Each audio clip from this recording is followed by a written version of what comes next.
সংসারের আয় বরকত পেতে প্রতিদিন সংসারের কাজকর্মগুলো একা হাতে কিভাবে করি। আসসালামু আলাইকুম, সবাই কেমন আছেন? আশা করছি সবাই ভালো আছেন ও সুস্থ আছেন। আমি শিল্পী, আমি নদীয়া জেলা ছোট্ট একটা গ্রামে থাকি। আবারও নতুন একটা দিনে নতুন একটা ব্লগ ভিডিও নিয়ে চলে এসেছি আপনাদের মাঝে। আশা রাখছি আজকে ভিডিওটি আপনাদের কাছে অনেক বেশি ভালো লাগবে। তো ভিডিও শুরুতেই তো দেখলেন আগে মুরগিগুলোকে ছেড়ে দিয়েছি, তো ওদেরকে তাড়িয়ে বাইরে বের করে দিয়ে এসেছি। এখন চলে এসেছি মানে সংসারের কাজগুলো করব। আর এগুলো হচ্ছে বাজার করার, মানে আগে বাজার করেছি, তো তার মধ্যে এই ভিডিওটুকু ছিল। তো যাই হোক, এটা আগে দেওয়া হয়ে গিয়েছে, উলটপালট হয়ে গিয়েছে। তো যাই হোক, এখন আমি কাঁচা লঙ্কার বোটাটা ছাড়িয়ে নিব। আর আজকে আমি কাঁচা লঙ্কাগুলো ধুয়ে রাখিনি, তার কারণ এর আগে আমি কাঁচা লঙ্কাগুলো ধুয়ে রেখেছিলাম, তো সেই কারণে কাঁচা লঙ্কাগুলো একটু মানে বেশি দিন টেকেনি। তো যাই হোক, ওই কারণে আমি না ধুয়ে রেখে দিয়েছি। যখন রান্না করব তখন একবার ধুয়ে নিব, তো তাহলে হয়ে যাবে। এতে করে বেশ অনেক দিন থাকবে এই কাঁচা লঙ্কাগুলো। তো বোটা ছাড়িয়ে এদিকে চলে এসেছি, ফ্রিজটা চালু করেছি। তো যেহেতু এতদিন ফ্রিজটা বন্ধই ছিল, তো যাই হোক, আমি অসুস্থ হওয়ার পরেই আমি ফ্রিজটা বন্ধ করে দিয়েছিলাম। তো সেই মানে সেই থেকে আর ফ্রিজের কোনো খাবার খাওয়া হয়নি। কিন্তু এখন যেহেতু রোজার মাস, আর তাছাড়া হচ্ছে কিনা যে এখন তো গরম পড়েছে প্রচুর। তো যাই হোক, এতদিন ফ্রিজ চালানোর কোনো প্রয়োজন ছিল না, নর্মাল পানিতেই হয়ে যাচ্ছিল। কিন্তু এখন যে হারে গরম পড়ছে, ফ্রিজের ঠান্ডা আর নর্মাল পানি মিশিয়ে যে শরবত মানে খেয়ে যে তৃপ্তিটা পাচ্ছি, সেটা নর্মাল পানিতে হচ্ছে না। তো সেই কারণে একটু মানে ফ্রিজের ঠান্ডা পানি দিয়ে নর্মাল পানি দিয়ে মিশিয়ে শরবতটা খাবো। তো সেই কারণে ফ্রিজটা চালু করা আসলে। তো যাই হোক, ভিডিওটি মানে 2 দিন আগের। তো আজকে শুধু ভয়েসটা দিচ্ছি। আর আমার বড় ছেলে সুরজ, সে তো প্রত্যেক দিনই বলছে যে মা ফ্রিজ চালু করো, ফ্রিজের ঠান্ডা পানি দিয়ে শরবত খাবো। যাই হোক, ফ্রিজের ঠান্ডা পানি খাবো। তো বাধ্যতামূলকভাবেই আমাকে ফ্রিজটা চালু করা মানে করতে হয়েছে। তো যাই হোক, ফ্রিজটা পরিষ্কার করে ধুয়ে মুছেই রেখে দিয়েছিলাম। এখন শুধু একটু ভেজা কাপড় দিয়ে অল্প করে মানে হালকা পাতলাভাবে একটু মুছে নিচ্ছি, তাহলেই হয়ে যাবে। তো যতই বলি ফ্রিজে রাখা কোনো জিনিস খাবো না, কিন্তু কিছু করার নেই, ফ্রিজ বিনা আমাদের চলবেই না। তার কারণ যে তরকারি থাকে বা অন্যান্য কোনো জিনিস থাকে, আর এখন তো গরমকাল, খুব সহজে জিনিসগুলো নষ্ট হয়ে যাবে। তো সেই কারণেই মানে অল্প তাপমাত্রায় দিয়ে ফ্রিজটা চালু করে রেখে দিচ্ছি আসলে। তো যাই হোক, ফ্রিজ চালা যেমন চলবেই না, তো সেই কারণেই ফ্রিজটা চালু করে নিয়েছি। ফ্রিজটা চালু করেছি ঠিকই, কিন্তু চেষ্টা করব টাটকা খাবারটাই খাওয়ার। তো যাই হোক, ফ্রিজটা চালু করে অনেকটাই সুবিধা হয়েছে। তার কারণ যেমন আজকে আমি একটা কক মুরগি নিয়েছিলাম, তো আবার আমার বড় ছেলে মাছ এনেছিল, মানে মাছ ধরে এনেছিল, সেটা রেখে দিয়েছি সাথে। আজকে আমি অলরেডি ডিম মানে ডিম রান্না করেছি। তো যাই হোক, এগুলো তো সব আর একদিনে খাওয়া যেত না, তো সেগুলো সব ধুয়ে কুটে ফ্রিজে রেখে দিয়েছি। তো এইসব জিনিসগুলোর ক্ষেত্রে ফ্রিজটা আমার অবশ্যই দরকার। তো সেই কারণে আমি ফ্রিজটা চালু করে নিয়েছি। আর এদিকে এখন চলে এসেছি আর রোজা রেখে কিচেনটা একটু একটু করে পরিষ্কার করার চেষ্টা করছি। তো সেজন্য কিছু বক্স আর র্যাক হয়েছিল, তো সেগুলো একটু ধুয়ে মুছে পরিষ্কার করে নিচ্ছি। মানে থালা মাজা মাজন দিয়ে আমি ভালো করে এগুলো মেজে ধুয়ে নিব। তো তার আগে আমি ট্রাইপডটা ব্যবহার করি আসলে। তো আমি 1 বছর হয়ে গিয়েছে। তো যাই হোক, পানি দিয়ে আমি পরিষ্কার করতে পারিনি। তো আজকে ভেবে নিলাম বেশ অনেক ময়লা জমে গিয়েছে ট্রাইপডটায়। তো ট্রাইপডটা সেভাবে পরিষ্কার করা হয় না, তো সেই কারণে আজকে আমি পুরো থালা মাজা মাজনি দিয়ে ভালো করে মেজে ঘষে পরিষ্কার করে নিয়েছি। তো যাই হোক, এদিকে এখন আমি যে কটা কৌটোগুলো খালি হয়েছিল, তো সেটাও এখন মেজে নিয়েছি। আর সাথে একটাও মেজে ধুয়ে পরিষ্কার করে নিচ্ছি। আর এই কাজগুলো যদি একটু একটু করে করে রাখা যায়, তাহলে ঈদের আগে আমাকে একদিনে সব পরিষ্কার করতে হবে না। তো এখন পরিষ্কার করছি, আবারও যখন ঈদের নামাজ আসবে আসলে, তো তার আগে মনে হবে যে আবারও একবার পরিষ্কার করে নিই।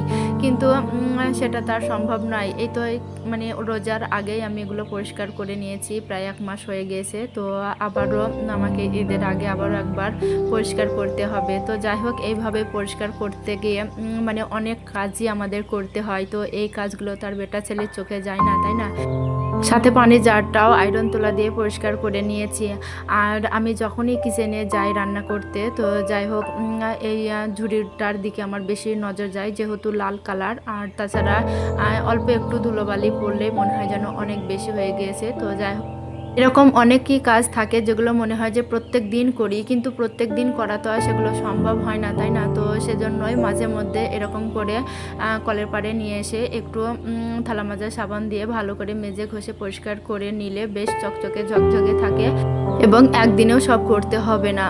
তো যাই হোক, আমি যখন ভিডিও না করতাম তখন আমি মাঝে মধ্যে একদিনে অনেকগুলো কাজ করতাম, কিন্তু সবার কাছ থেকে বকাও খেতাম। তো যাই হোক, এখন আমি মানে ভিডিও বানানোর জন্যই বলেন আর কাজের জন্যই বলেন, তো আমি এই কাজগুলো অল্প অল্প করে করি বলেই আমি একদিনে আমাকে অত সব কাজ একদিন করতে হয় না আর অসুস্থও হতে হয় না। তো যাই হোক, এর মধ্যেও আমি একদিনে অনেকগুলো কাজ করেছি, ছিলাম না তো তার জন্য।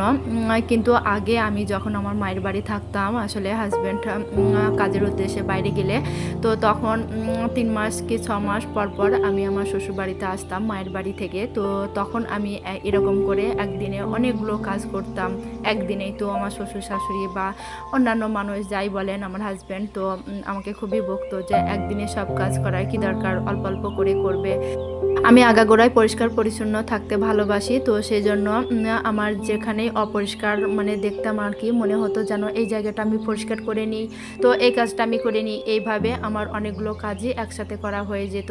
তো যাই হোক, সেই জন্য অসুস্থ হয়ে যেতাম। তো এখন যেহেতু আমি বাড়িতেই থাকি সব সময়, তো প্রত্যেক দিনের কাজ আমি প্রত্যেক দিনই সময় মতো গুছিয়ে করে নিই। তো শরীর খারাপ বলেন আর মন খারাপ বলেন, সব দিনই তো আর সমান যায় না, তাই না? তো এক এক দিন এমনও হয় যেদিন হয়তো মন বলে না কোনো কাজ করতে বা শরীর সায় দেয় না। তো যাই হোক, আমরাও তো রক্তে মাংসে গড়া একটা মানুষ, তাই না? তো মেশিন তো নাই যে সারাদিন হয়তো কাজ করেই যাব। তো যাই হোক, এখন চলে এসেছি সন্ধ্যার আগে, আর আমার ছেলেকে দিয়েছিলাম বাজারের লিস্ট ধরে, ও বাজারগুলো করে নিয়ে এসেছে। আর তাছাড়া বেশ টুকটাক অনেকগুলোই কাজ করেছি, তো সেজন্য আর ইফতার বানানোর সময় পাইনি সেটাই বলতে পারেন। তার কারণ এর ভিতরেও তো নামাজ কোরআন সেগুলো তো ছিল, তো সেগুলো করেছি। তো এখন এই তো আমার ছেলে কী কী বাজার করে নিয়ে এসেছে সেগুলোই আপনাদের সাথে একটু শেয়ার করি।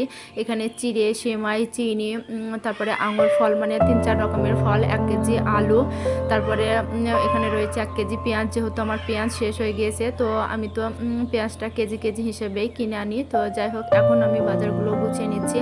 আর আজকে ইফতারটা আমরা মানে দোকানে খাবার দিয়েই করবো আসলে। আর তাছাড়া আমার বড় ছেলে কদিন ধরে বলছিল, মা নান রুটি খাবো ঘুগনি দিয়ে। তো আর বাড়িতে তো 3-4টা নান রুটি বানানো অসম্ভব। তাছাড়া তো আমরা যেহেতু গ্রামে থাকি, আমরা যত যাই খাই না কেন আমাদের ভাত কিন্তু অবশ্যই চাটি খেতে হবে। তো সাথে ভাত তরকারি রান্না, তারপরে এই তো রুটি, ইফতার, এগুলো সব একদিনেই যদি করা যায় তাহলে অনেকটা শরীরের উপর প্রেশার পড়ে যায়। তার উপরে আবার ভোরবেলা আছে, ভোরবেলা শুধু ভাতটাই রান্না করি। তো যাই হোক, সব মিলিয়ে বেশ অনেকটাই চাপের ভিতরেই হয়ে যায়। তো সেজন্য শুধু ভাত আর তরকারি বা ইফতারে যা করি অল্প ব্যস্ত, তো সেগুলোটাই মানে আয়োজন করি আসলে। আর ভাজা পোড়ার কথা সেটাও হলো যে, প্রথমে বলি আমরা হচ্ছে নিম্ন মধ্যবিত্ত ঘরের মানুষ। আর এমনিতেই আমার ভাজা পোড়া বা অতিরিক্ত মাংস, মানে অতিরিক্ত তেল, এসব জিনিসগুলো আমার একদমই খেতে মানা। আর বাচ্চারা তো যদি খায় তাহলে ওরা গ্যাসে ভোগে। তো সেই কারণে আমি চেষ্টা করি মানে অল্প ব্যস্তর ভাজাভুজিটা কিনে আনতে। তো সেই কারণেই আমি বাড়িতে মানে ওই ভাজাভুজি বানাই না আসলে। আর ভাজাভুজি বানাতে গেলে, বাড়িতে বানাতে গেলে সে তো অনেক খরচা, তাই না? তো সেটাও সম্ভব হয় না। তো যাই হোক, সব মিলিয়ে অল্প টাকায় অল্প পরিমাণে খাই, সেটাই অনেক বেটার। তো যাই হোক, এদিকে এই তো ফলগুলো নিয়ে এসেছিলো, এখন আমি ইফতারটাও জোগাড় করে নিয়েছি। আর এই বাজারগুলো করার জন্য আমার ছেলেকে অনেক আগে থেকে বলেছিলাম যে, বাবু তুমি একটু বাজারে যাও, আমি লিস্ট করে দিয়েছি, তো সেই জিনিসগুলো এনে দাও আমাকে। তো যাই হোক, যাচ্ছি করে অনেকটাই লেট হয়ে গিয়েছিল। আর এদিকে 20 মিনিট বলা হয়ে গিয়েছিল, তো তাড়াতাড়ি করে আমি ইফতারটা জোগাড় করে নিচ্ছি এখানেই। তো ইফতার মানে ইফতারটা করে নামাজ পড়ে তারপরে জিনিসগুলো সব জায়গা মতো রেখে দিব। এখন কোনো রকম আমি একটু ঠেলে ঠুলে এক জায়গায় করে রেখে দিয়েছি। তো যাই হোক, তো মাঝে মধ্যে এক দিন এরকম হয়ে যায়, যতই ভাবি যে আমি আগে গুছিয়ে ইফতারের আগে সব গুছিয়ে নিব, আগাম করে সব বসে নিব, কিন্তু এক দিন এরকম হয়ে যায়। তো যাই হোক, আজকে আমার লেট হয়ে গিয়েছিল। তো যাই হোক, ওইদিকে আমার ছেলে ফলগুলো কাটছে আর এদিকে আমি ধুয়ে সব জায়গা মতো রেখে দিচ্ছি। আমি ইফতারটা গোছাতে গোছাতে আপনাদের প্রত্যেক দিনের মতো আবারও বলছি, ভিডিওর এই পর্যন্ত যারা আছেন ভিডিওটিতে একটা লাইক দিয়ে দেবেন, সাবস্ক্রাইব করে পাশে থাকা বেল আইকনটা প্রেস করে রাখবেন, যাতে করে আমি নতুন ভিডিও পাঠানোর সাথে সাথেই আপনার ফোনের নোটিফিকেশন চলে যায় আর আপনি আপনার সময় সুযোগ বুঝে ভিডিওগুলো দেখে নেবেন।